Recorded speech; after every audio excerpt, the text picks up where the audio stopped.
আপনার হাত দিয়ে যাত্রা শুরু।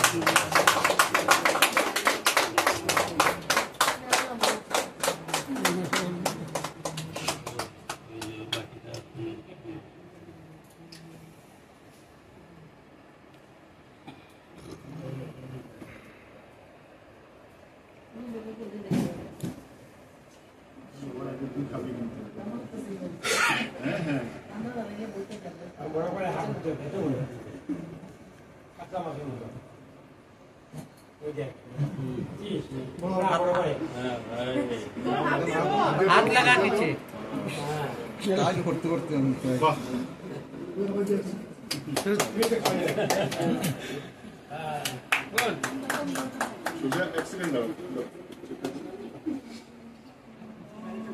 কেকটা নিয়ে নাও কেকটা তোমরা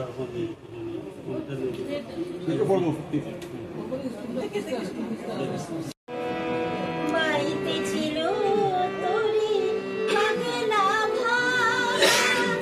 ভাঙা তোরে জলে ডোবা ডোবা চোবানি খেয়ে ধরেছে পায়ে চোবানি খেয়ে ধরেছে পায়ে ওহে কান্নারে আমার বাঁচাও বাঁচাও রে নদী ভরা ঢেউ বুঝো না তো কেউ কেন মায়া তোরে বাও বাও বাও রে নদী ভরা ঢেউ বুঝো না তো কেউ কেন মায়া তোরে বাও বাও বাও রে নদী ভরা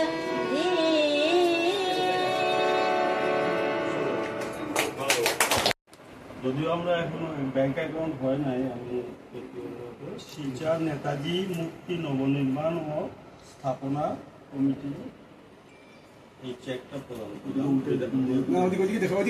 বিধায়ক মহাশয়ের হাতে।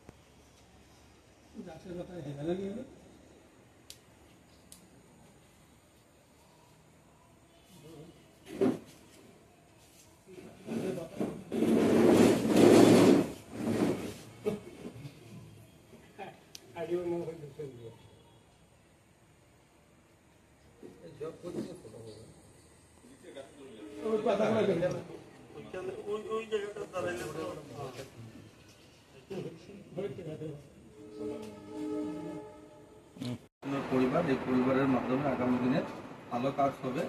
আর আমি একজন বিধায়ক হিসাবে সবসময় আপনাদের পাশে থাকার চেষ্টা করবো, এটা বলে আমি আমার ধন্যবাদ জ্ঞাপন করে আমার কথা বলছি। আমরা তাও লক্ষ্য করি যে আগে আমাদের একটা অভ্যাস ছিল যে যারা পান খান, আমরা পান খেয়ে পানের কাগজটা যত্রতত্র আমরা ফেলে দিতাম, যারা চকলেট খেয়ে চকলেটের খুলসাটা ফেলে দিতাম। কিন্তু আজকের দিনে এটা অন্তত অভ্যাসে পরিণত হয়েছে যে আমরা পান যদি খাই তাহলে কাগজটা পকেটে রাখি যতক্ষণ না পর্যন্ত ডাস্টবিন পাই, সেই অভ্যাসে পরিণত হয়েছে। তাই এই যে সেবামূলক কাজ, এই সেবামূলক কাজে যাতে আপনারা এগিয়ে আসতে পারেন, আমি এটাই বলতেছিলাম যে ভারতবর্ষ কে এগিয়ে নিয়ে যেতে হলে আমাদের প্রথম আর প্রধান কর্তব্য যে সরকার আসবে কাদের মাধ্যমে, ভোটারদের মাধ্যমে। অনেকেই ভারতবর্ষতে আমরা লক্ষ্য করি যে ভোট দান করতে মানুষের একটা অনীহা, এই অনীহার থেকে আমাদেরকে বেরিয়ে আসতে হবে। আর এটা কম্পালশন আমার মনে হয় ভারতবর্ষতে করা দরকার যে আমি যদি ভোটাধিকার প্রয়োগ না করি তাহলে আমার সিটিজেনশিপ কোথাও না কোনো কোয়েশ্চেন মার্কে আসবে। এটা বলার অর্থ হলো যে আমরা লক্ষ্য করেছি যে আমরা যারা ভোটদানে যাই না, যারা ভোটদান থেকে বিরত থাকি, আমাদের ভোটটা মিস ইউজ হয়, ফলস ভোটিং হয়। আর তার জন্য কিন্তু একটি ভোটের জন্য আমার যাকে প্রতিনিধি করার ইচ্ছা ছিল সে তার থেকে বঞ্চিত হয়। সরকারে আসা অত্যন্ত জরুরি ভালো মানুষদের। তাই আমি বলতে চাই যে শুক্তারা ফাউন্ডেশনের মাধ্যমে এই যে ভোটার অ্যাওয়ারনেস, এটা যদি আমরা অন্ততপক্ষে আমাদের এই কালীমোহন রোড যেটা রয়েছে, এই কালীমোহন রোডের বর্তমানে একটা নতুন ওয়ার্ড হয়েছে, আপনারা জানেন, এটা বৃহত্তর এলাকা নিয়ে কর্পোরেশনে আমরা গেছি। এই গলি দিয়ে যদি আমরা এই শুক্তারা ফাউন্ডেশনের মাধ্যমে আমরা এই অ্যাওয়ারনেস প্রোগ্রাম দিয়ে আমরা স্টার্ট করতে পারি, তাহলে আমার মনে হয় খুব ভালো হবে। সেকেন্ডলি, আমরা যে গলিতে রয়েছি কালীমোহন রোডে, আপনারা জানেন যে তার লাস্ট পোর্শনে একটা ফিশারম্যান কলোনি রয়েছে। তো আমরা ছোটবেলা থেকে, আমিও কিন্তু এই গলিরই বাসিন্দা, এই গলি থেকেই বড় হওয়া ছেলে। কালীমোহন রোড আর ভান্ডারগুলির জন্য তফাৎ নেই, একই গলি মনে হয়। তো এখানে আমরা ফিশারম্যান কলোনি একটা রয়েছে, আমরা দেখেছি ছোটবেলা থেকে। আমি যে পজিশনে দেখছি ওই পজিশনেই রয়েছে। ওনাদের সাথে কথা বলে ওনাদের যে ব্যবস্থা, আজকের দিনে থাকার ব্যবস্থা, সেটা যাতে সুন্দর হয় তার জন্য সরকার কিন্তু আগ্রহী রয়েছে। সরকারকে আমরা যদি প্রপারলি কাগজপত্র দিতে পারি, সরকারকে আবেদন জানাতে পারি, তাহলে ডেফিনেটলি এখানে একটা ভালো কলোনি সুন্দর করে গড়ে তোলা সম্ভব হবে। আজকের দিনে ড্রিঙ্কিং ওয়াটারের অসুবিধা রয়েছে, প্রপারলি ল্যাট্রিনের ব্যবস্থা নেই। তো ওই জায়গাটা দিয়ে যদি শুক্তারা ফাউন্ডেশন তার কাজ শুরু করতে পারে তাও ভালো। আমি দুটো প্রপোজাল আপনাদের সামনে আজকের দিনে রাখলাম, তো আপনারা এটা ভেবে নেবেন। যেটা যে করতে হবে সেটা না, আপনাদেরও নতুন সুন্দর চিন্তাধারা আছে হয়তো আগামী দিনে। যাই হোক, আমার এসে খুব ভালো লাগছে। আমি বলেছিলাম যে আমার নেশা হয়ে গেছে। নেশাটা এটাই যে আমিও গান ভালোবাসি। আর এখানে আমার প্রথমে তোমার নাম কি? হ্যাঁ, মন্দিরাকে আমি ধন্যবাদ জানাই যে খালি গলায় গান গাওয়াটা অত্যন্ত কঠিন কাজ।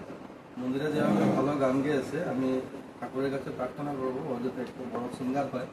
আমাদের একজন দিদি এখানে এত বয়স হওয়ার পর উনি এত সুন্দর গান গেয়েছেন, আমাদেরকে বুঝিয়ে দিয়েছেন যে আমাদের সংস্কৃতির ব্যাপারে উনি বুঝিয়ে দিয়েছেন। আরেকজন দিদিও এখানে হারমোনিয়াম দিয়ে গেয়েছেন, অত্যন্ত ভালো লেগেছে এখানে এসে। আর আমি আশা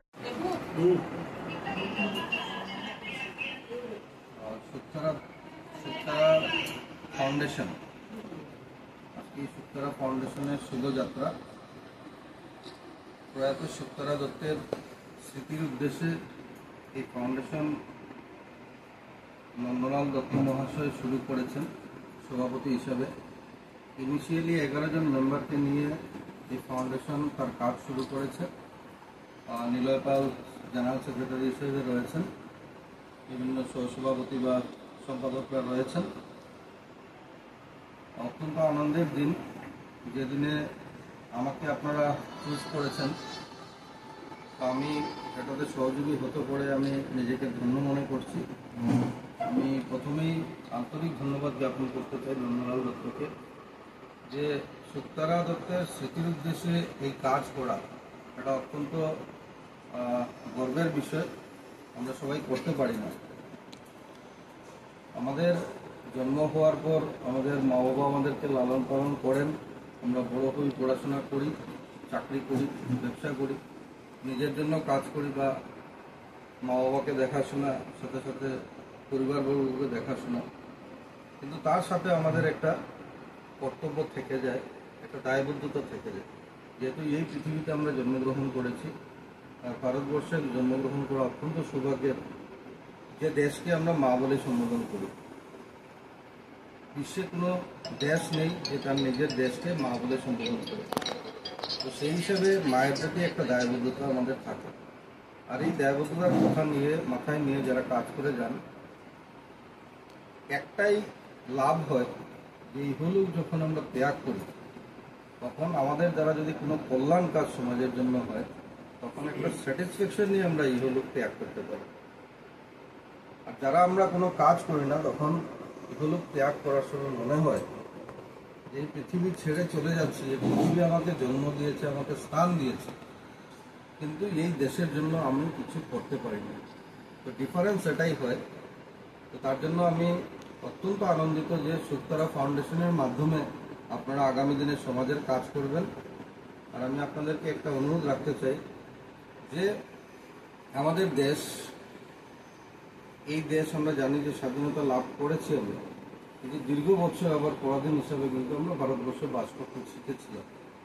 অনেক মুনি ঋষির আত্মবলিদানের ফলে তাদের রক্তে রঞ্জিত হয়ে ভারতবর্ষ স্বাধীনতা হয়ে লাভ করেছিল। কিন্তু দীর্ঘ বছর পরাধীন হিসাবে আমরা কিন্তু ভারতবর্ষে স্বাধীন ভারতে পরাধীন হিসাবে বাস করেছি। মূলত 2014 ইংরেজিতে ভারতীয় জনতা পার্টির সরকার আসার পর নরেন্দ্র মোদীজির নেতৃত্বে, আমি কোনো পলিটিক্যাল ভাষণ দিচ্ছি না, কিন্তু সেটা বলতেই হয় যে আমাদের দেশকে আমরা প্রথমবারের মতো লক্ষ্য করেছি যে কোনো কেউ একজন দায়িত্ব নিয়ে এই দেশকে সুরক্ষিত রাখার চেষ্টা করছে। আর এই সুরক্ষার প্রধান যখন করা শুরু করেছেন, তখনই আমরা দেখেছি ভারতবর্ষের মানুষের একটা আলাদা বিশ্বাস, আর গোটা বিশ্বে তার যে নেতৃত্ব সেটা স্বীকার করে নিয়েছে। তো আজকের দিনে নরেন্দ্র মোদীজি আপনাদের সকলের মনে আছে, যখন উনি দায়িত্ব নিয়েছেন তখন স্বচ্ছ ভারতের ডাক দিয়েছিলেন। স্বচ্ছ শুধু নিজের ঘর স্বচ্ছ করা, রাস্তা পরিষ্কার করা সেটা না, মনকে